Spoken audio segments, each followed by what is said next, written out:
On the 15th of February 2021, Harry and Meghan dropped a bombshell. Prince Harry and Meghan will give their first interview to Meghan's friend, Oprah Winfrey.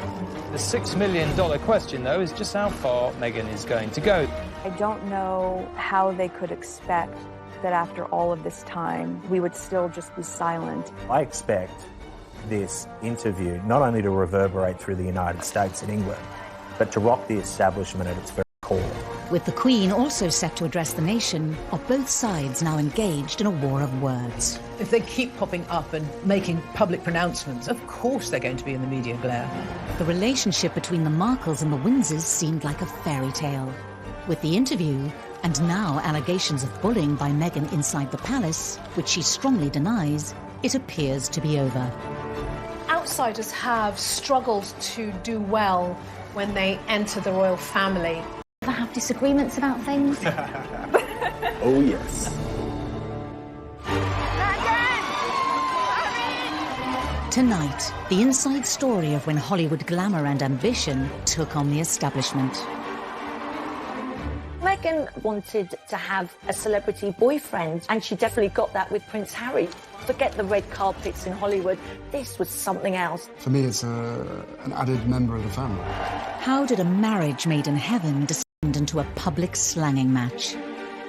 I think Meghan's Hollywood background would have hit the royal family like a hurricane. Harry felt he was freeing himself, but probably felt like an act of vandalism against the monarchy. Stripped of their titles and patronages, The Sussexes are isolated from what everything the royal family means, and that puts the royal family at peril. exiled from royal life. The Queen's statement's a clean cut. You're out. In other words, you're fired. We miss Harry and Meghan. With just over a day until Harry and Meghan's groundbreaking interview with Oprah, is this the final chapter in their battle with the monarchy? I'm just really relieved and happy to be sitting here talking to you with my wife by my side, because it's been unbelievably tough for the two of us, but at least we had each other. Meghan and Harry, they could have resolved so many issues, but they're stubborn. And is this the moment that Meghan and Harry finally reject royal service in favour of celebrity? There is no relationship between the Markles and the royal family. It had the potential to be so much better than, in fact, it turned out to be. I did not have any understanding of just what it would be like.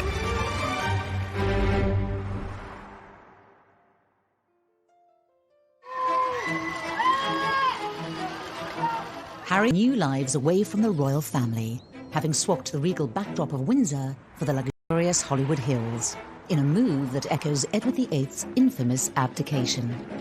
Quite a lot of us thought back to the abdication crisis in the 1930s when Wallis Simpson, a twice divorced woman, fell in love with a king, and that king, Edward VIII, had to give up his throne in order to marry the woman he loved. Harry and Meghan had to divorce themselves from the royal family, just as Wallis and Edward had to divorce themselves from the monarchy in order to continue their relationship. Now, with the tell-all Oprah Winfrey interview, are Harry and Meghan distancing themselves from, and even setting themselves against, the Windsors? It strikes me that they feel that they can continue to control media coverage of them, control the way their image is portrayed. Yeah, we'd all like to do that. With the very public and unexpected announcement of their second child, what will the future hold for Harry and Meghan and the monarchy? The sad and harsh reality of this scenario is that by abdicating from the royal family completely, that the Queen and Prince Philip may actually never see the second child. And one can only think how devastating and broken the Queen must feel about that.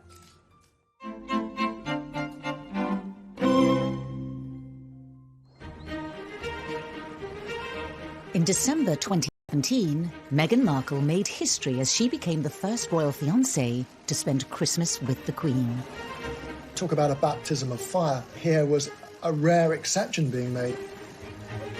Kate Middleton was not invited as William's girlfriend to spend Christmas at Sandringham with the royals, but here was Meghan doing just that. The Queen is very strict when it comes to family, and so to be invited was quite a significant thing. I'm sure Meghan Markle was absolutely terrified. Although she had only met Harry the year before, Meghan was being fast-tracked into royal life. This extraordinary special treatment could have possibly annoyed other members of the family. Perhaps Andrew and Sarah, because Sarah Ferguson had famously been not invited to spend Christmas there when her daughters and ex-husband were there. Maybe a few people might have felt that their noses were put out of joint because they've had to work so hard with the protocol and the rules and the regulations. And here enters Meghan and is straight into Sandringham. I think it would have been a very diplomatic line that she would have had to walk. Despite the huge pressures of a first Christmas with the in-laws, being face-to-face with senior royals was a perfect opportunity to charm the firm. I'm sure it must have been pretty daunting, actually, for Meghan to rock up at Sandringham for Christmas with the Queen. What do you give the Queen? The royal family have this tradition of not giving each other expensive gifts. In fact, the cheaper the gift, the better it is. Harry once gave his grandmother, a pair of rubber gloves for doing the dishes. I mean, really quite bizarre presents. Meghan would have found that as extraordinary as a certain Diana Spencer did at her first Christmas by buying lavish gifts for her in-laws. She never made that mistake again.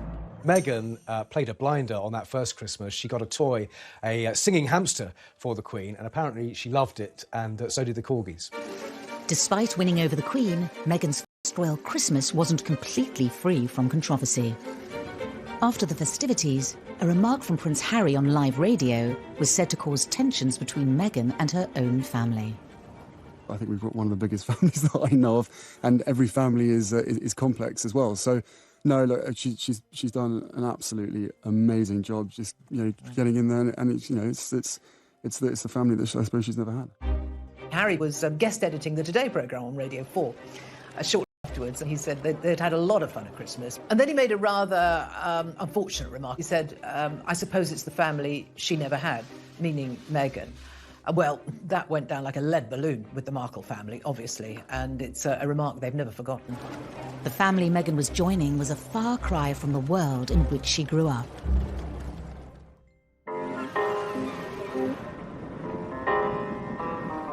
It was against the golden backdrop of Hollywood that Meghan's parents, Doria Ragland and Thomas Markle, first met. Thomas went into the entertainment industry and became a lighting director. And it was when he was doing that job on the show General Hospital, a big show, that he met Doria, who was training at that time as a makeup artist. She was 12 years younger than him, but they fell in love and got married, and Meghan came along a couple of years later. Thomas had been married before, and he had 2 children, much older than Meghan, from his first marriage. Thomas Jr. and Samantha, her 2 half-siblings, they weren't close to her. She was not close to them. Despite her parents divorcing when she was young, Meghan enjoyed a supportive upbringing with both Doria and Thomas, evident in intimate home videos that have been shared online. Go ahead. Daddy's kitchen. It's pretty. That's our goal. See and hear her energy, and it all feels like these are the positive highlights of somebody's childhood growing up. Am I there? I wonder. Okay, see you later. Bye-bye.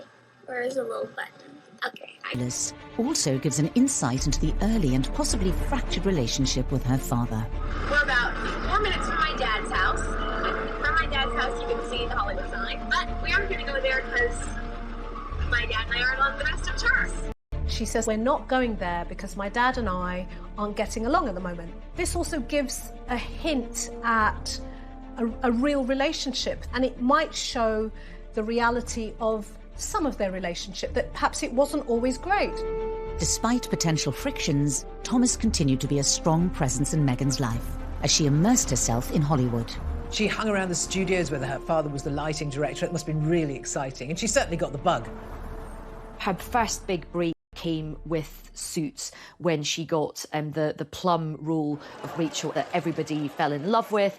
Rachel's character was very sexy, she was savvy, she was ambitious. It's actually not dissimilar to Meghan Markle herself. Whilst Meghan was being thrust into the limelight, Prince Harry, a young officer in the British Army, was trying to escape it. And what do you think the public perception of Harry is?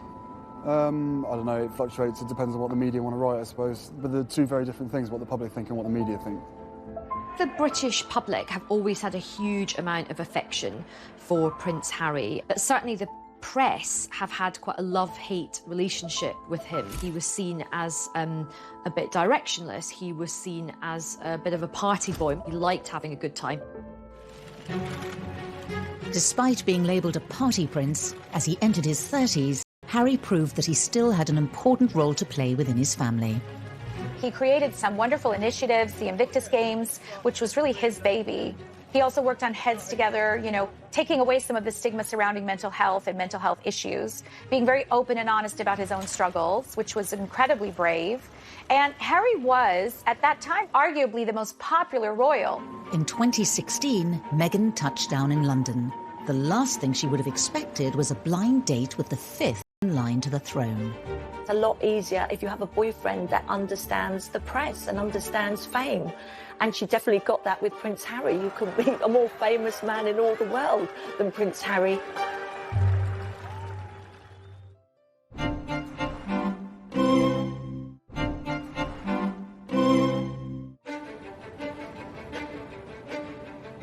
Buckingham Palace proudly announce the engagement of Prince Harry and Meghan Markle. God save the Queen! At the end of November 2017, news of Harry and Meghan's engagement emerged from the palace. There was immediate analysis and commentary about the fact that the royal family was going to welcome in a woman of mixed heritage, an American woman, and a woman who was divorced. Two completely different families were to be joined together. But behind the scenes, tensions had already emerged. In my opinion, the engagement interview is when things really started to sour. You met each other's families, I imagine. Yes, his family's been so welcoming. And Meghan, your parents, do you think, well, very happy for you, obviously. Do you think they have worried at all about the scale of what you're getting into? Well, I'm sure at the onset, both my parents and my close friends were concerned. I did not have any understanding of just what it would be like.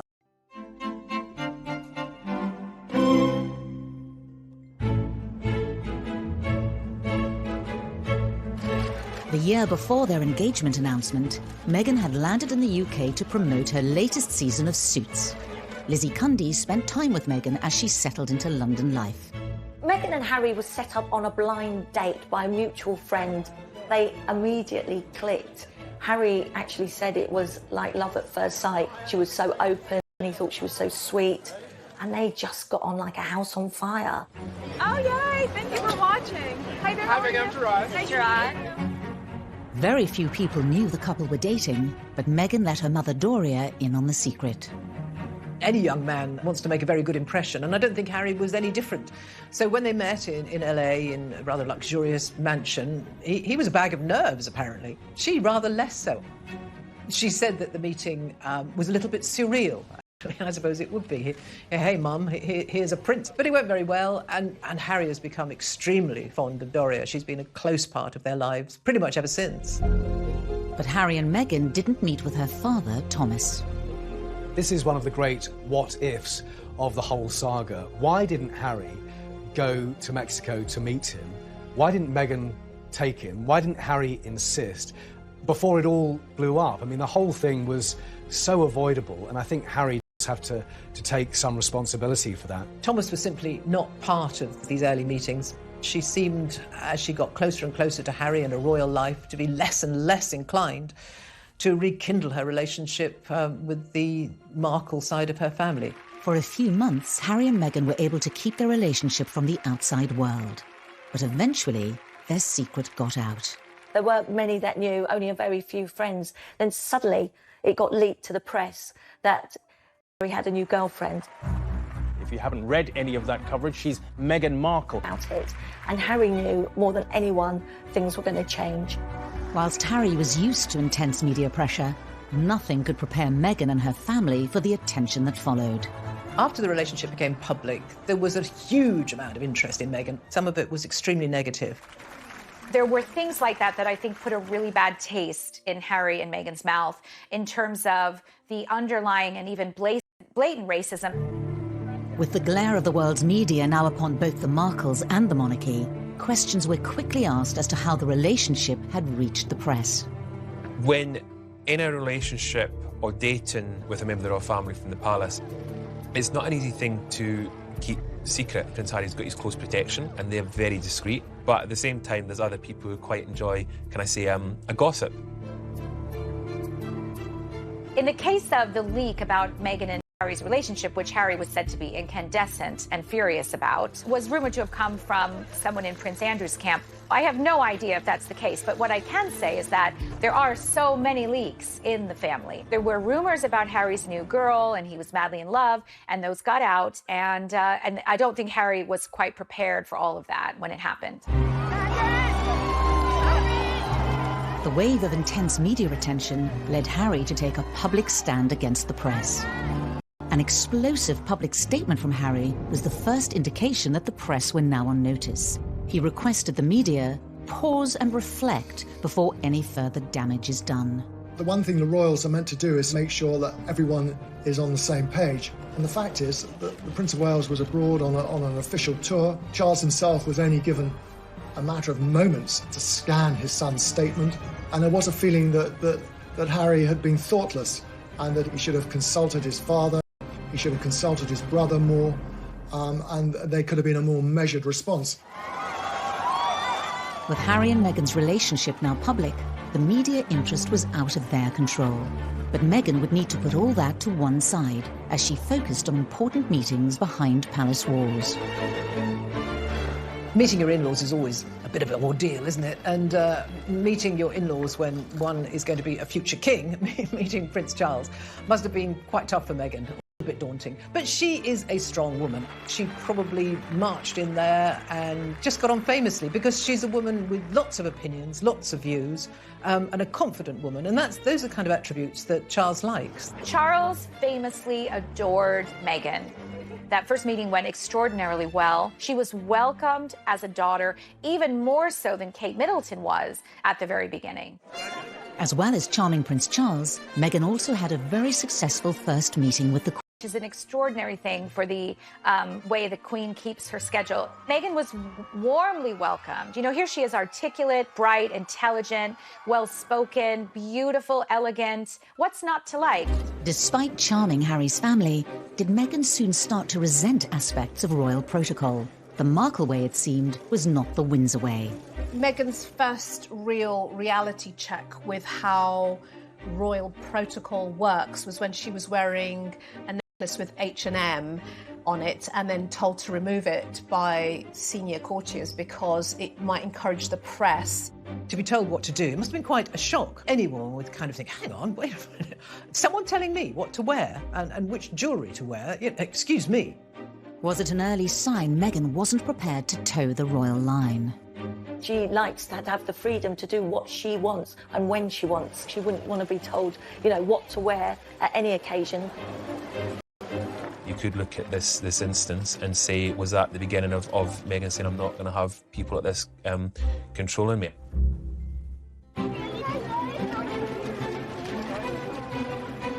Despite a whirlwind introduction to royal life, Meghan stood firm.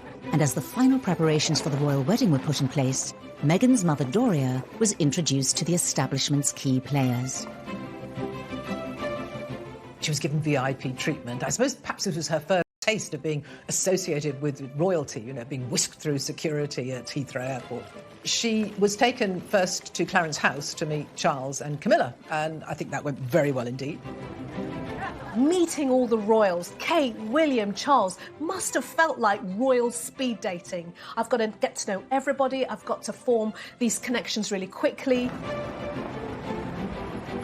Even the rather wonderfully confident Doria found, fairly awesome actually meeting the Queen. Harry, again, had prepared his mother-in-law-to-be by saying, she's my gran, try and think of her that way. Though I don't think many people think about the Queen that way. While Doria was winning over the Windsors, another member of the Markle family was conspicuous in their absence.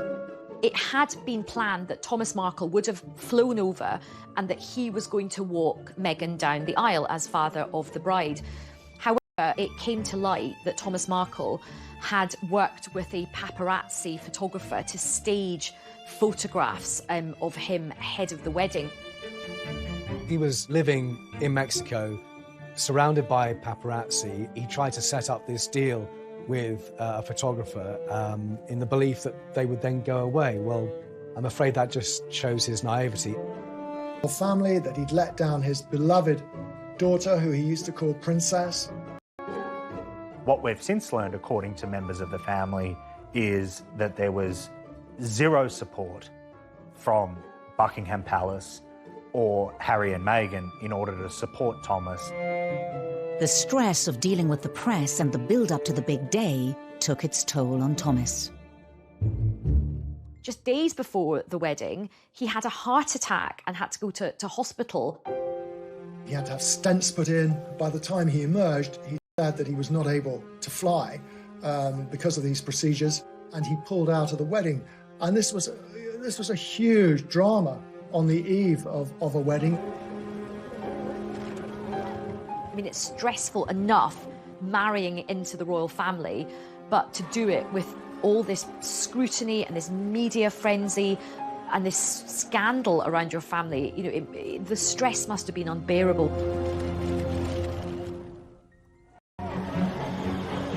Despite the frenzied build-up, Harry and Meghan's big day was finally upon them. But with her father unable to give her away, Meghan was left with a huge dilemma. In finding a solution, she broke with tradition, leaning on Harry's father, Prince Charles. I thought it was the perfect embodiment, actually, of the modern woman, that she started out on her own, walked halfway down on her own, and then Charles joined her.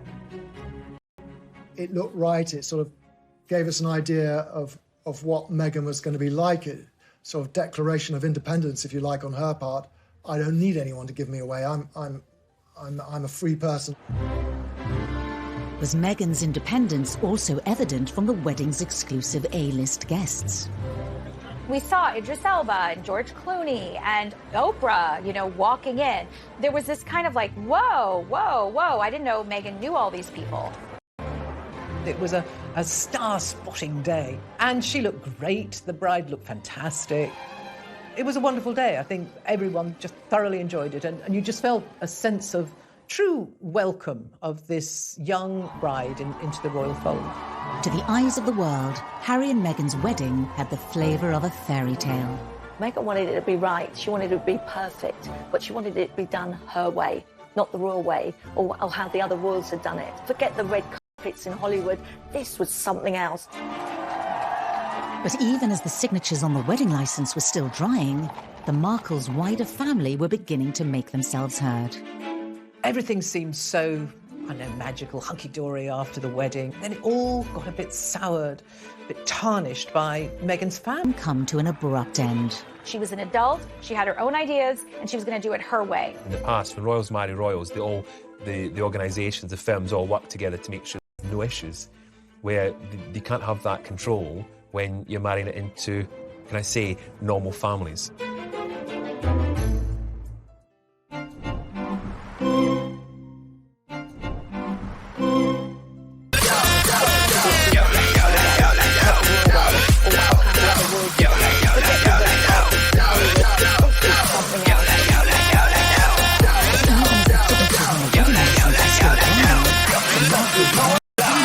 Ta là một gia đình là phải nhiệt tình để mà uống hết mình ta cùng nhau sắp sinh vì bất khả ép bất khả tư lừa được cũng ép sắp ép cũng phải như nếu hôm nay đã đông vui như thế thì không say là không về. Soon come to an abrupt end. She was an adult, she had her own ideas, she was going to do it her way. Royal marry royals, the organisations, the firms all work together. Không say là không về. Have that control.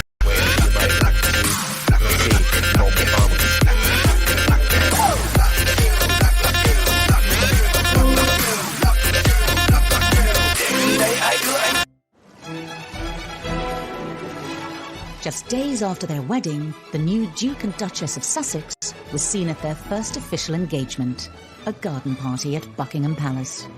This one actually was a little bit special because the theme was Prince Charles's 70th birthday. And that must have been extraordinary for Meghan. From the first instance, the Queen had implored upon the Windsor family to embrace Meghan.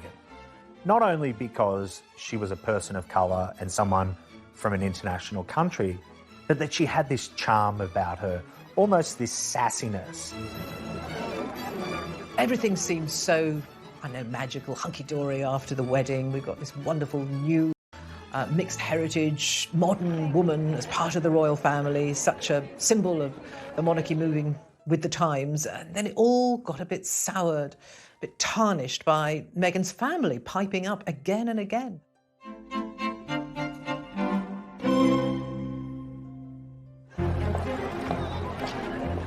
It's so good to have a role model or someone to look up to, but oftentimes when it's someone who looks like you or comes from where you come from, it's easier to connect and see it in a different way.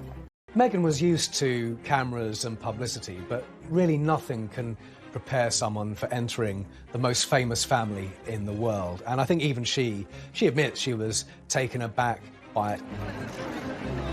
As Meghan was extraordinary that Meghan's dad did like a press tour in the days after the wedding, putting forward his side of things. It can't have been very easy for Meghan to watch her dad on television publicly displaying her side of the story or her version of events. Well, I'm very disappointed by it. Millions watched as he gave an interview to Good Morning Britain, saying he hadn't heard from his daughter since before the wedding. I'm not sure why it's happening, and I'm waiting. I'm reaching out. I've been trying to reach out for several weeks. Every day I try to text her. It demonstrated that here was a man who was going to, shoot from the lip, if you like, and he wasn't afraid to say what he wanted. I love you very much. You're my daughter, and I'd really like to hear from you.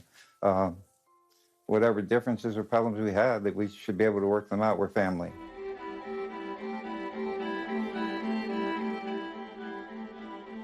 If you think about a father-daughter dynamic, and this is an intimate family space. So there are now three of them. It's Meghan, it's Thomas, and it's the media. I do have sympathy for Thomas Markle. This was a guy who had never been a celebrity, had never courted fame and being a celebrity, who was thrust into a national spotlight with zero support. In the past, when royals marry royals, the organisations, the firms all work together to make sure there's no issues, where they can't have that control when you're marrying it into, can I say, normal families. Seemingly to cope on his own, Thomas continued to speak out in the press. Meghan took full control herself because it was her dad, and the palace didn't feel that they could step in and insist on how she handled things with her father. She was an adult, she had her own ideas, and she was going to do it her way.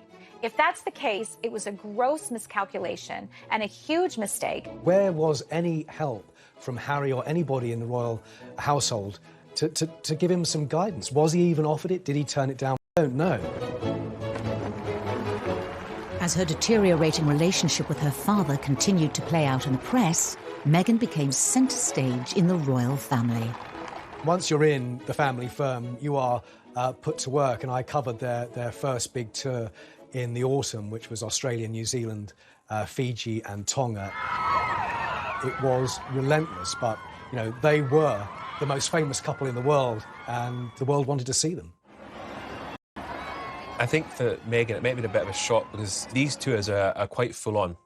The long days, the long hours, lots to do. British royalty and how to do things. Then a surprise announcement by the couple wrong-footed the royal press pack, signalling that from now on they were determined to do things their way. The palace press officials were there going through the itinerary, and at the end of that, the British royal correspondents called into a corner and we were told, oh, and by the way, she's pregnant. It's like, what? It was massive news and strange timing, but I think Harry and Meghan made that announcement because who knows, in those early stages of pregnancy, she might have suddenly felt that tour was going to be a bit hardcore and she'd need time off. As Meghan and Harry prepared to start a family of their own, wider members of the Markle family began selling stories to the tabloid press. Meghan's half-siblings, Thomas Jr. and Samantha, just seemed incapable of keeping quiet at this point. Every other week, it seemed, they came out with some more very cruel criticism of their half-sister. The fact that none of them had been invited to the wedding clearly rankled hugely. You know, Meghan's answer to that was that they played very little part in her life. In a remarkable interview for ITV, Samantha criticised her stepsister. The smiling and the waving and, you know, the contrived British accent, you know, it was all seemingly great and wonderful then, but when the public began to criticize some of the expenditures and the behaviors and protocol that had been broken, the tune changed. The Queen and members of her family must have been very disappointed, is probably the word, that Meghan's family had chosen to speak out in the way they did. What are the chicken eggs? So was Meghan's key ally in the Windsor camp also now under pressure? Charles has tried to be a support, a listening ear, to give guidance, to help the couple. But from the very beginning, Harry and Meghan have done things their way. The couple themselves were under increasing pressure in the media. Now the £2.4 million renovations to Frogmore Cottage came to the fore. Harry and Meghan took any kind of criticism very personally, and none more so than the debate over the renovations to Frogmore Cottage. Frogmore Cottage is not a cottage. It's quite a few different buildings that they've knocked through. Spent a lot of taxpayers' money on renovating it. Harry took grave exception to this idea that they were lavishing public money on something which was unnecessary.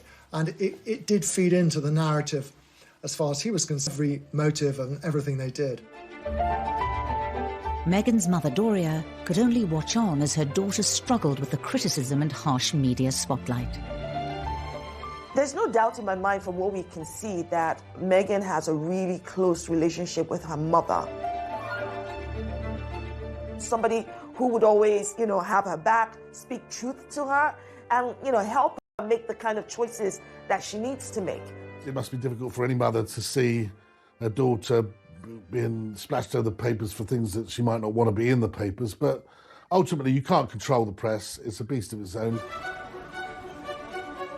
But on the 6th of May 2019, Meghan and Harry were able to share some happy news.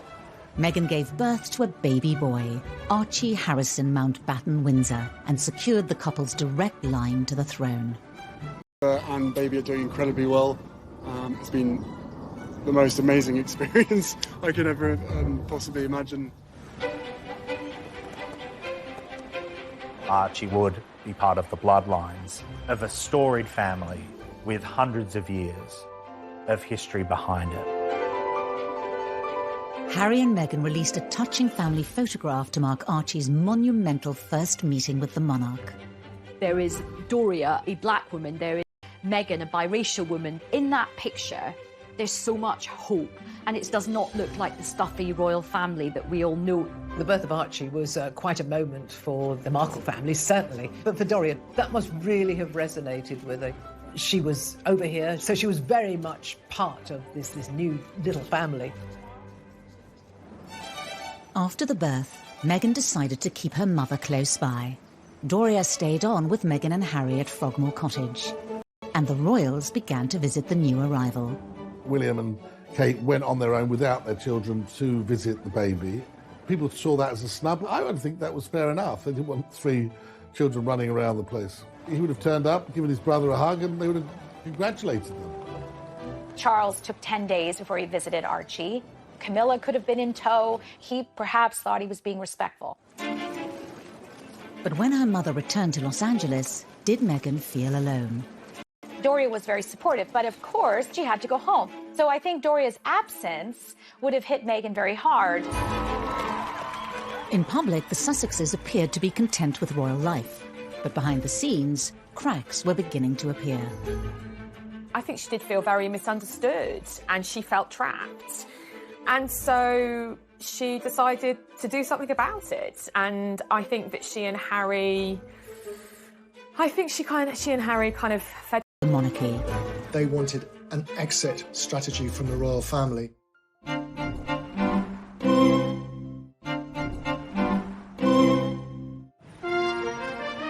With the birth of Archie in May 2019, Meghan and Harry seem to have cemented their place at the very heart of the royal family.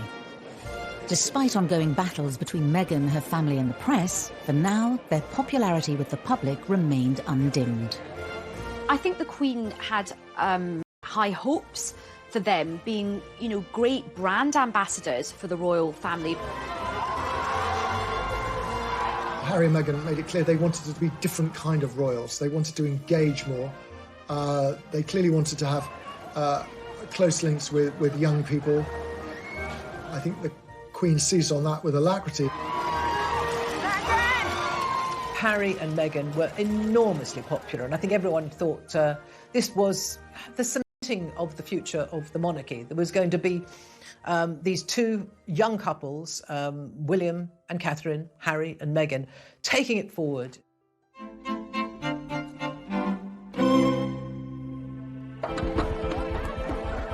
In September 2019, the new family embarked on a tour of Southern Africa. On the surface, they seemed happier than ever. You have given us so much inspiration, so much hope, and above all, you have given us joy. Thank you. But in reality, they felt under pressure. In a revealing interview for an ITV documentary, Meghan dropped a bombshell. Yeah, well, I guess, and also thank you for asking, because not many people have asked if I'm okay. But it's a very real thing to be going through behind the scenes. Remember, at this point, she's had an absolute beating from the press on a sort of daily basis. She had this horrible fallout with her father. She's also a new mother as well, and you can just see the sort of weight on her shoulders. Her mother would have been heartbroken that her daughter was experiencing all of this. The interview seemed to mark a sea change in the once happy relationship between Harry, Meghan and the rest of the royal family. Meghan seemed intent on sort of ripping up the royal guidebook, if you like, and doing things her own way. Over time, that turned into a stance against what's perceived to be royal norms, not speaking out, not seeking publicity, not challenging the press. And as much as the Queen tried her hardest to ingratiate. One of the rules of being a member of the royal family is you never complain about anything. So I think that they would have been furious. And the sad thing is, I think, she was just being honest about how she felt, but that interview probably made things about 100 times worse in terms of already frosty relations. For William, Charles, the Queen, duty and public service and loyalty to the institution always comes first. Being selfless is the creed by which the Queen, Charles and William live by. Harry then opened up on the relationship with his brother William. He revealed his true feelings to journalist Tom Bradby. Inevitably, stuff happens, but look, we're brothers. We'll always be brothers. We're certainly on different paths at the moment, but I will always be there for him, and as I know, he'll always be there for me. Harry's revelation further fueled the rumours there had been a breakdown in relations between the two couples. Was it now Harry and Meghan versus the monarchy? I think it stemmed from William giving what he believed to be good brotherly advice to Harry. Make sure about your feelings about this girl. And from what we gather, it was those words, this girl particularly, that riled Harry. We, the media, went a bit to town on that fab but that wasn't to be. It's really sad because when I was working for them, Prince William and Prince Harry, they were close. For the Queen and Prince Charles, this fallout would have been disappointing.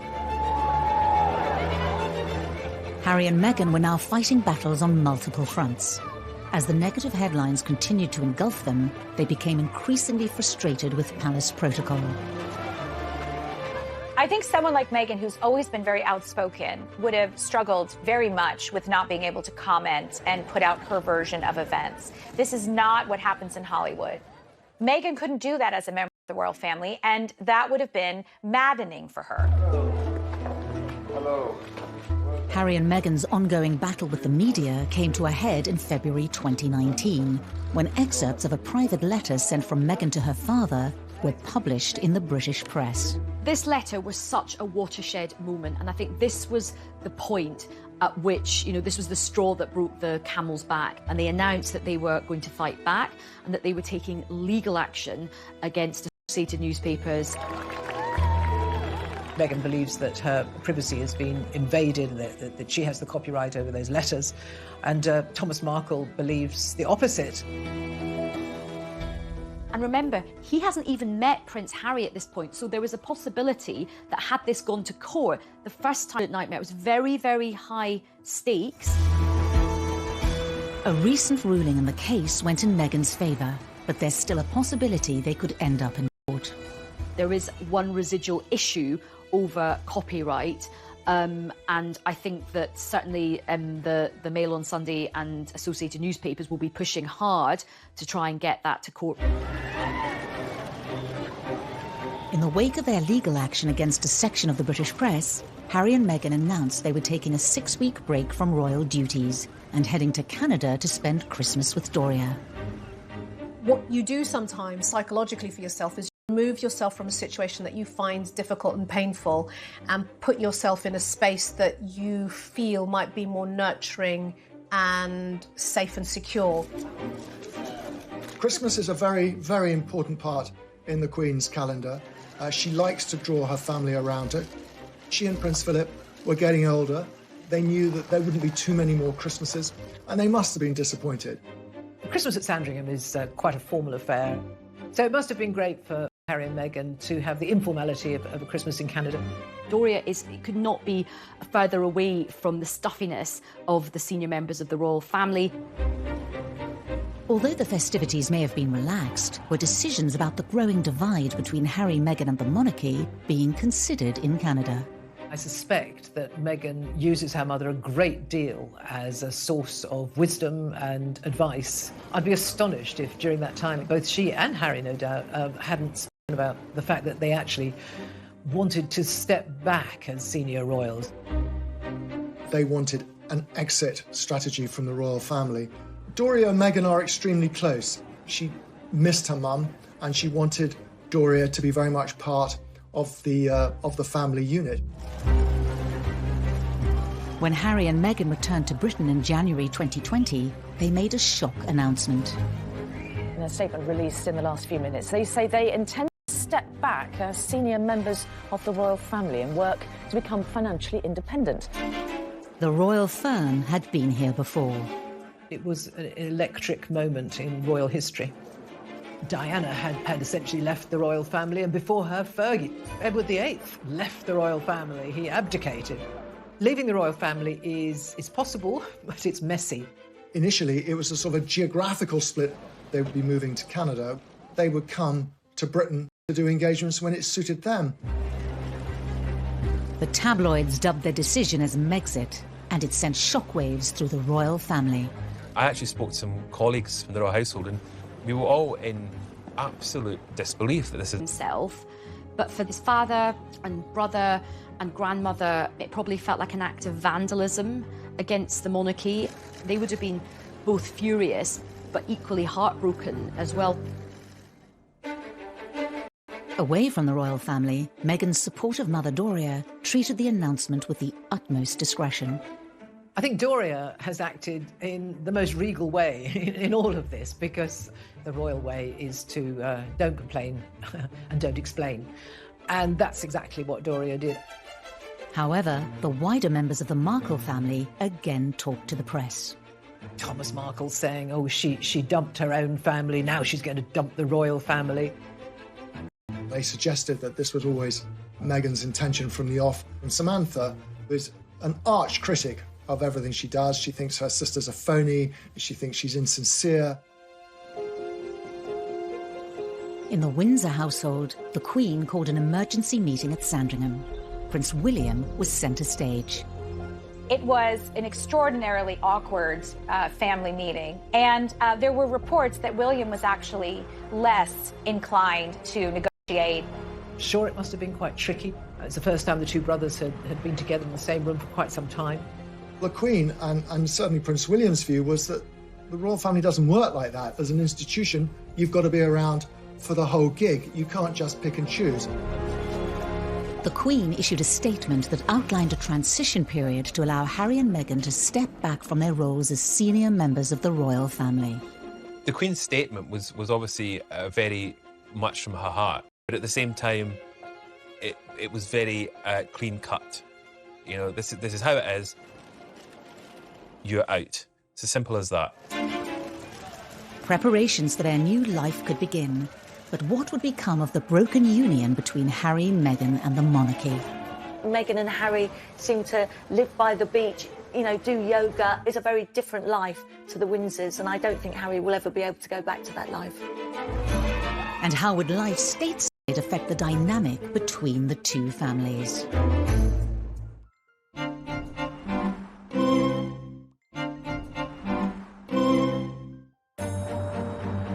In January 2020, Harry, Meghan and Archie left behind their royal life and home at Frogmore Cottage for a new life abroad. For Prince Harry, it was a big decision because he's leaving his friends, his family. He felt he had to get his family out of Britain. He felt so angry and hurt about the press and about the institution of the monarchy.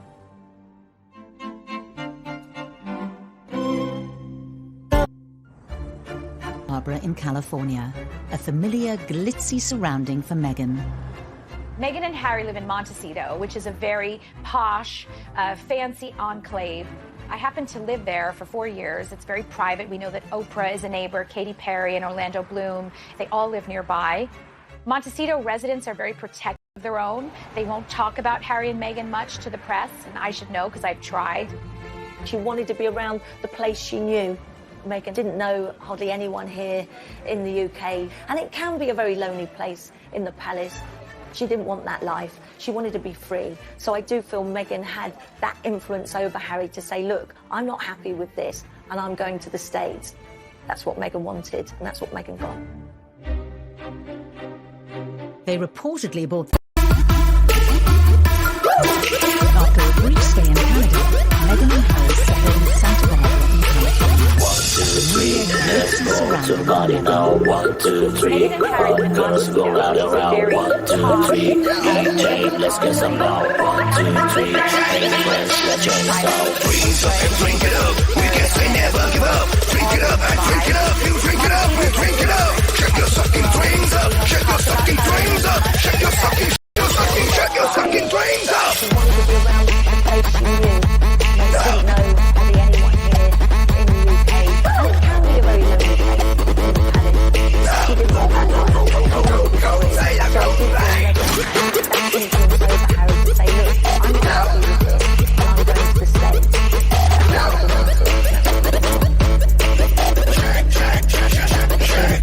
Their 9-bed, 16-bath mansion for £11.2 million.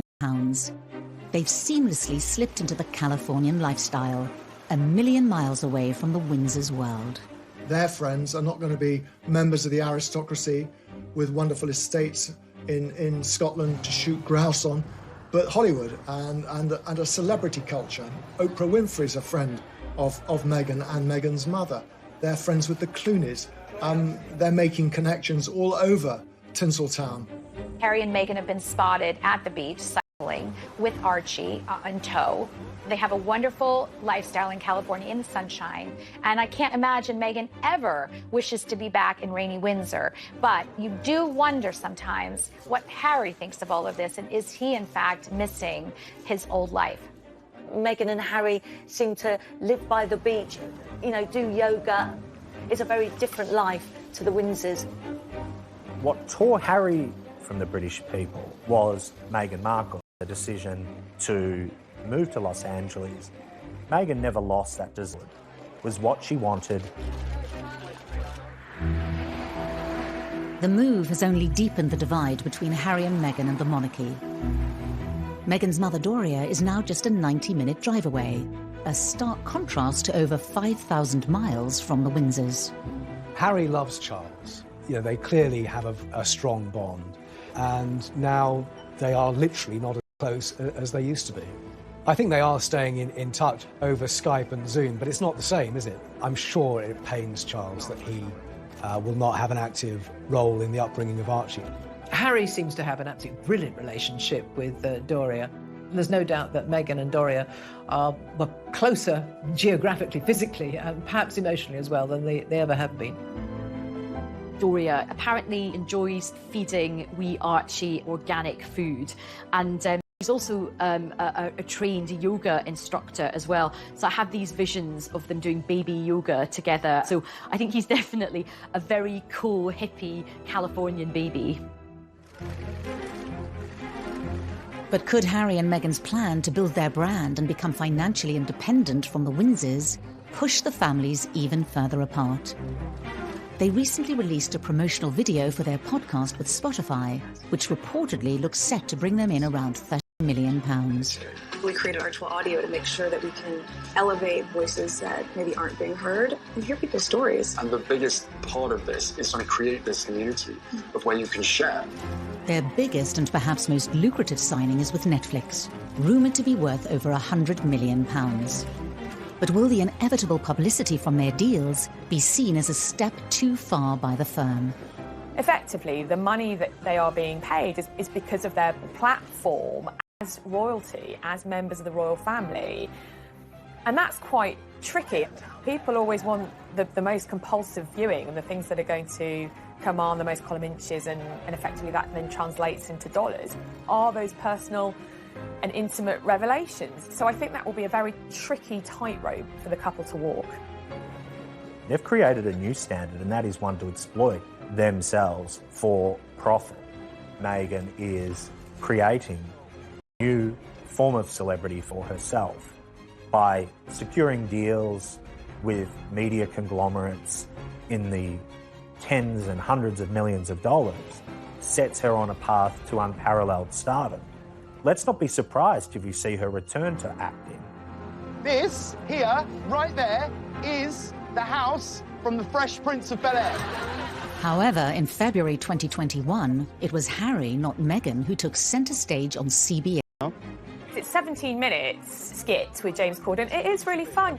It is very showbizy, it is very celeb-y. You're not my wife. In an unprecedented move, he gave a candid TV interview to his long-term friend James Corden. Interesting, my grandmother asked us what Archie wanted for Christmas, and Meg said a waffle maker. She sent us a waffle maker. I think it's quite tricky for Harry because we know that one of the things that he found very uncomfortable was the press coverage. He is then talking about his personal life, he's talking about his grandparents, and that is going to be written all around the world. It's going to be turned into more clickbait. By choosing to do these interviews, it frankly just encourages more of that stuff to be written. I mean, why did you feel that was... Harry, in a bombshell move, also spoke openly about his move away from the royal family. It was stepping back rather than stepping down. Right. You know, it was a really difficult environment, as I think a lot of people saw. We all know what the British press can be like, and it was destroying my mental health. The actions of Harry and Meghan in the United States goes against the very grain of the royal rule book. But the very core of this brand-building exercise is not Harry, it's Meghan. There is a delicious irony where they live in Los Angeles, the heart of the paparazzi. At the same time, in London, they're fighting these legal arguments, and that must not be lost on the royal family itself. It's almost cringeworthy to an extent. As they embark on this brand-building exercise, we're only going to see earthquake after earthquake shattering Buckingham Palace. They know what makes money, they know what makes people tick, particularly Meghan Markle does. I mean, let's hope they don't get like the Kardashians, that's my only worry. I think that there were people who truly wished them well, but of course there were also people who wanted to poke, holes into their love affair and bring out as much dirt as they could. I think they found a way to say, you know what, enough is enough. We refuse to be pillars of abuse. Then on the 14th of February 2021, they made another surprise announcement. There's a new baby on the way, but I think that is going to, in some respects, draw them further apart. And in the days that followed, a war of words erupted between Harry and Meghan and the monarchy. Taking part in such a high-profile interview with somebody like Oprah Winfrey, improve relations with the royal family at all. The Queen had no choice but to strip them of the titles.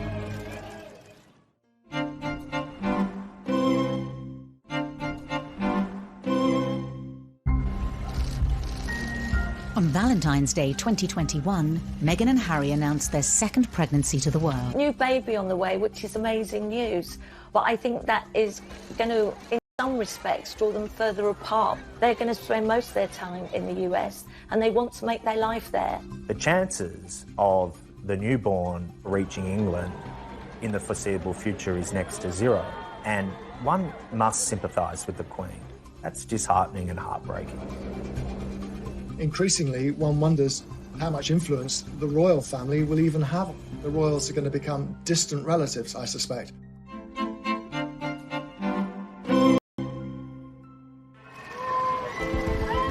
A year on from the bombshell announcement that Harry and Meghan would be moving away from the royal family, they made it clear they would be staying in California. Harry and Meghan's exit from the royal family ended today as it began, with considerable acrimony. Buckingham Palace confirmed that the couple would be stripped of all their honorary titles and royal patronages, including Harry's military titles and Meghan's role as Vice President of the Queen's Commonwealth Trust. I think Harry wanted it both ways. He wanted to be able to live a life free of responsibility, but still make change. And the reality was the Sussexes in another country are isolated from what everything the royal family means. And that puts the royal family at peril. So the Queen had no choice but to strip them of the titles. Within minutes of the Buckingham Palace announcement, Harry and Meghan responded, stating that they remained committed to their duty and service. Their quick-fire response was reportedly deemed disrespectful by palace officials. I think Charles and William, and certainly the courtiers of the palace, felt that Meghan and Harry's pushback was disrespectful. It was petulant, it was resentful, and as one said to me, you don't disrespect your granny. Just days earlier, Harry and Meghan had shot an intimate tell-all television interview with their friend and broadcast legend, Oprah Winfrey. Then in the days building up to the broadcast, newspapers claimed that Meghan now faced a serious bullying complaint against her whilst at Kensington Palace. Her spokesperson said that she was saddened by the reports. Relations appeared to have finally hit rock bottom. The $6 million question, though, is just how far Meghan is going to go. The full truth, as she sees it, would be highly explosive, but it would certainly burn all bridges with the institution she has left behind. Whilst the news reportedly came as a surprise to the royal family, excerpts from the groundbreaking interview were later teased in the media. I'm just really relieved and happy to be sitting here talking to you with my wife by my side, because it has been unbelievably tough for the two of us, but at least we had each other. She's open, she's honest, and she doesn't care about that impact. The interview's scheduled broadcast date has caused another row. With 99-year-old Prince Philip in hospital, the timing has been criticised by the media, including Piers Morgan on Good Morning Britain. And I'm sorry, I think we're entitled to say this is incredibly distasteful, to be doing this kind of confessional in which they're bound to be critical about the royal family and the monarchy at a time when his grandfather is in hospital and clearly quite seriously ill. He wouldn't be in there for 2 weeks. It does smack of hypocrisy, taking part in an interview, such a high-profile interview, improve relations with the royal family at all.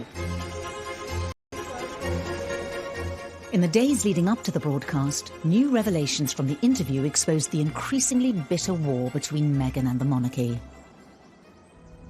How do you feel about the palace hearing you speak your truth today? I don't know how they could expect that after all of this time, we would still just be silent if there is an active role that the firm is playing in perpetuating falsehoods about us. It's almost like Prince Harry driving a wedge with a sledgehammer through his relationship with Prince William. William, as a staunch advocate of everything that the royal family means, is obviously going to be dragged into this. I expect this interview not only to reverberate through the United States and England, but to rock the establishment at its very core.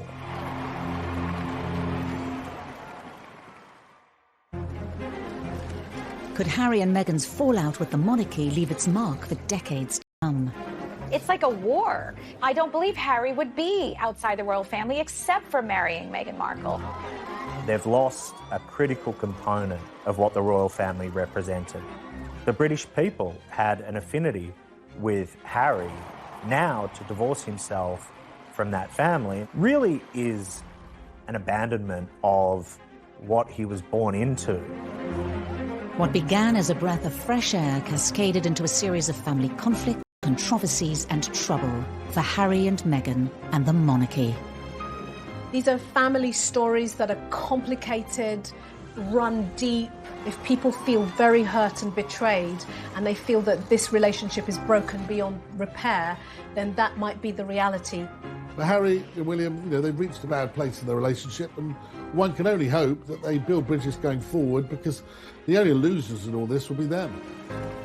Meghan and Harry could have resolved so many issues, but they're stubborn, and it's very hard to see how there can be any long-term relationship with Meghan and the Markles going forward. I think that in the initial stage, there was a fairy tale about this. I think it's a real lost opportunity for the royal family that they couldn't make it work, that Meghan couldn't become an integral part of the future of the monarchy. The monarchy could be seen to be so much more inclusive, modern, moving with the times, evolving. I think it is extremely sad. She was ready to do what it takes to be, to be a wife for Harry, and to be a member of the royal family that the country can be proud of. But I personally don't think that wanting to be a member of the family should cost you your independence or independent thoughts. Meghan's Hollywood background, Meghan's expectations as a celebrity would have hit the royal family like a hurricane. And now, look where we are. It had the potential to be so much better than, in fact, it turned out to be.